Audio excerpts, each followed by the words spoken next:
Hello everyone! So this video is a continuation of the previous video, which goes into extreme detail about my process for researching, swatching, and choosing new colors for my watercolor palette. The link for that video is in the description if you want to go check that out. So let's jump straight into the swatching. There are 18 wells on my palette, but I technically only have 14 tubes of paint because I have a few custom colors, which I will show you. First up, we have the beautiful Lamp Black by Winsor Newton, and so far, after mixing it with a bunch of my colors and trying it out in a couple landscapes, I am so happy with my choice. When diluted, it makes a perfect gray that is not tinted. Next up, we have M. Graham's Anthracnone Blue, which is the one that I added to my last palette renovation. And after a year of getting used to this color, it has completely replaced my obsession with my old indigo, and I find myself just loving this color in a lot of my coastal scenes, especially when it comes to mixing my turquoise colors. This is technically my cool blue on my palette. It's kind of like my workhorse mixing blue. It doesn't have a ton of granulation and it makes really clean mixes. Next we have Schmincke's Ultramarine Finest, which is a slightly less granulating version of ultramarine, although I will say on my rough watercolor paper it does look very granulating. So, I don't know, just depends on what paper you use, I guess.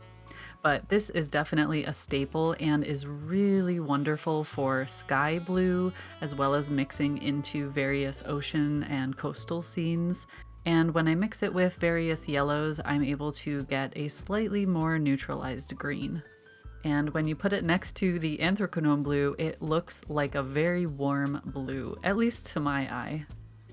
Next we have Schmincke's Helio Turquoise, which, oh my goodness, this is one of the most beautiful colors. Because I do a lot of coastal scenes nowadays, it has become a mixing blue for me. And if you're unfamiliar with phthalo type colors, it can be really hard to mix with them. But what I've learned is that you just need the tiniest little touch of it and it makes some absolutely gorgeous mixes. And when you put it right next to my other blues, you can see how green it looks. So if you're painting a wave with a little bit of sun pouring through, just pop a bit of the Helio Turquoise next to one of these deeper, cooler blues, and bam, you got a sunny wave. Speaking of waves, I needed a turquoise on my palette that was a bit more green, and obviously I can mix these kind of colors as I go, but it's so much more convenient to just pull from a pile of paint that you already mixed.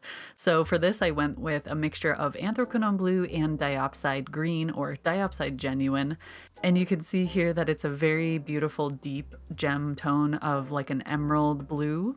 And I found it interesting that in the darker areas it leaned a bit more blue, and in the lighter areas it leaned towards green. And because diopside is a very granulating color, it has so much beautiful texture. And for the first green on the list, we have Schmincke's Phthalo Green, which is a super intense, almost neon deep green color. So it's really great for coastal scenes again, but I also like to mix a tiny bit of this in with some shadow greens if I'm painting a forest, so I can get a bit of color in there, but also preserve that coolness. And when I say a bit, I really mean a tiny bit, because this color is so intense that you need just this teeny tiniest little addition to any mix. And speaking of forests, of course Perylene Green is going to make an appearance because it is one of the most beautiful shadowy greens I've ever seen. Even though it's classified as a black pigment, you'll see as it gets more and more diluted, the green really shows through. And honestly, this color is just wonderful for any type of forest. It's also a really wonderful mixing green, especially if you're trying to neutralize any of your colors. A bit of advice though, it does lose a lot of saturation as it dries, so you might need to use a bit more pigment than you think. And next we have one of my favorite greens of all time, Daniel Smith Diopside Genuine, or Diopside Green. It's a very granulating, sort of grass green color, and in fact, I use it for most of my base tones for my green, and then I mix in whatever I need, like more yellow or more blue or a bit of black. So it's a really good starter green and can be used in so many different situations. And it makes an appearance in one of my custom greens on this page, which is coming up next. A bit of advice is if you're planning on keeping this in a palette that you don't use very often, I recommend putting a little bit less in your palette because the longer it sits unused, the more difficult it is to reactivate. And I have found that to be true for a lot of the Primatech colors, so just keep that in mind.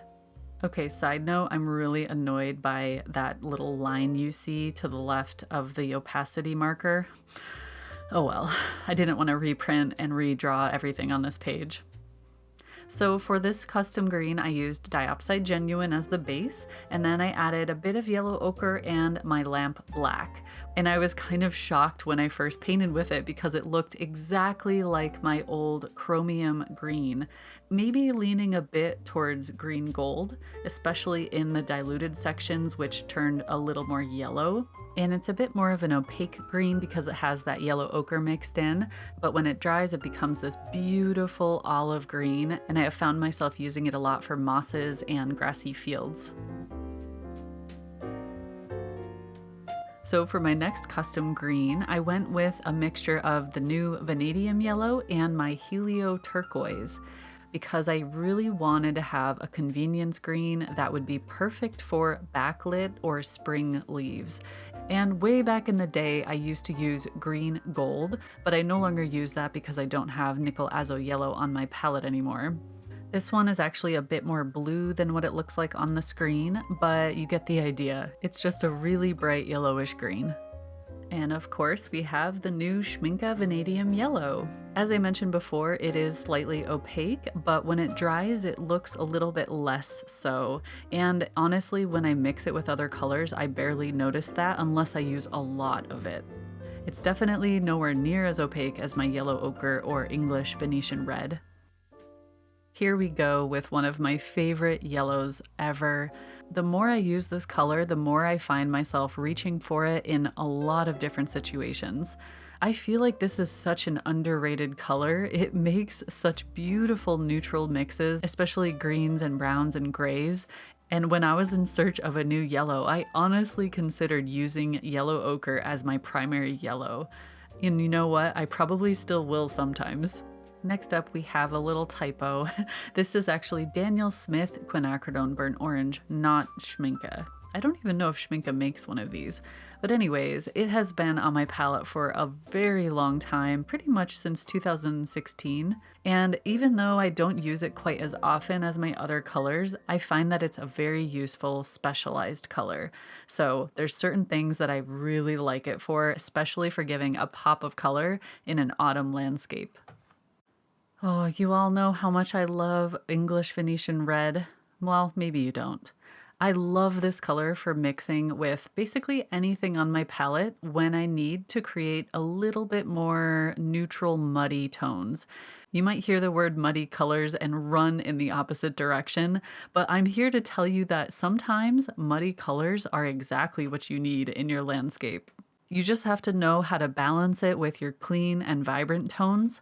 And it's not that this color makes everything muddy, it's just that because it's opaque and it's more of an earthy red, you just have to be careful with how you use it. Now this next color is one that gets me really excited. Schmincke's Potter's Pink.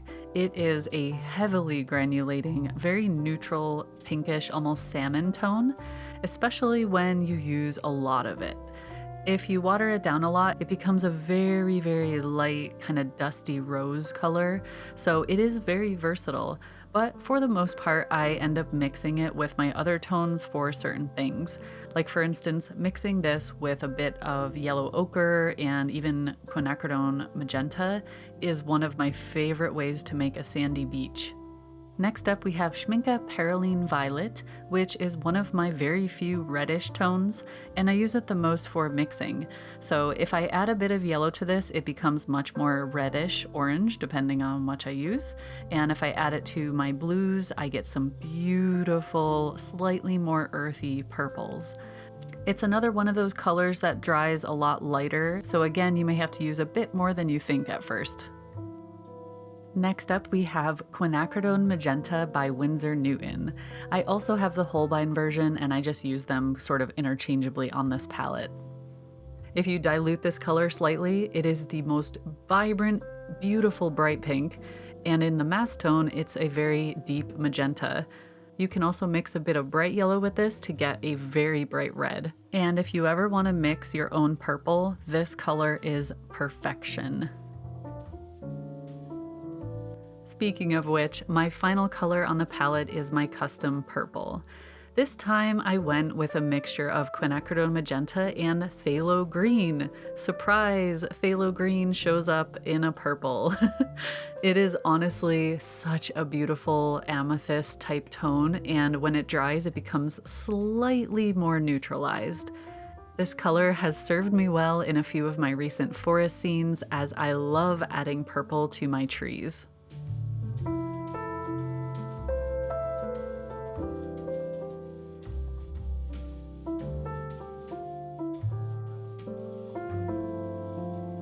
So here we have the final selection of colors.